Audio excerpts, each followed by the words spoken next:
So with us we have Geoffrey Orsak, who has helped coordinate all of this conference, which is just an amazing thing.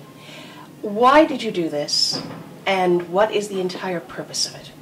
It was pretty simple for me. I just love these big, crazy ideas, and I wanted people to experience that same kind of excitement that I get.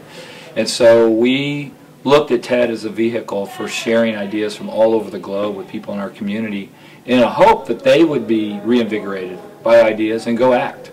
And so we'll be tracking all these people over the next few months to see what's happened to them, how they've used this information to actually change their lives and change the community they live in. And even though it is a public seminar, a public conference, so to speak, people had to apply to get in, and it was pretty rigorous. I'm glad I was accepted. But several people weren't. Lots of people weren't. Right.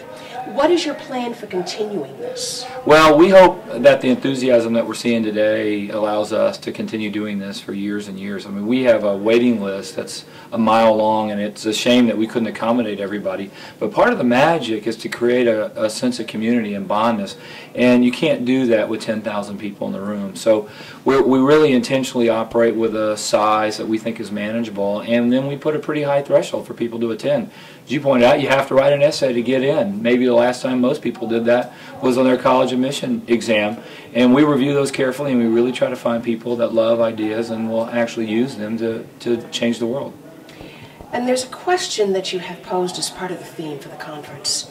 Tell us about it and why it was chosen.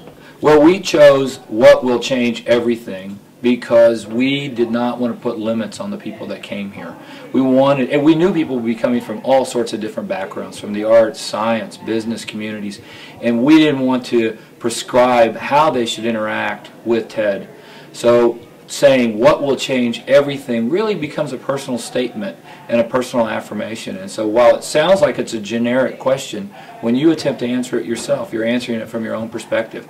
And so it's been something that all of our speakers have tried to respond to, and we've gotten completely crazy, wild, fascinating answers from everyone. How did you choose some of these crazy, wild, wonderful people?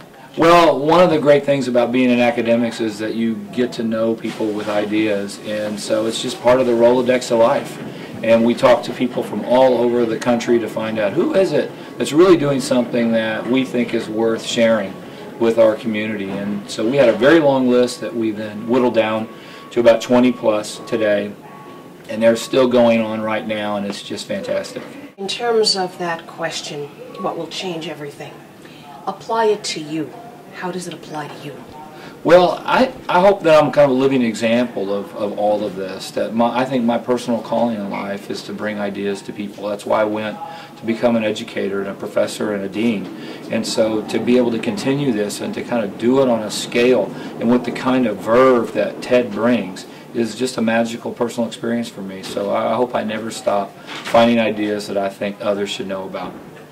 Now, for those of us who haven't had the pleasure and privilege of being here today, how do we learn a little bit more about this? It's going to be, of course, on our website, which you'll be on, but how about everybody else? What can you say? Well, there's a couple places to go right away. One is to come to TEDxSMU.org, and you can learn all about what happened here. And once you fall in love with what happened here, then you can go to TED.com, which accesses literally hundreds of talks from people all over the world. You'll find yourself in that labyrinth of ideas, and it may take you a weekend to come out. It'll just be a fantastic experience. So get a Coke and some pizza and sit at your computer. Or coffee, a good way to start the morning. That works as well. Thank you. Congratulations. Thank you. I appreciate your interest.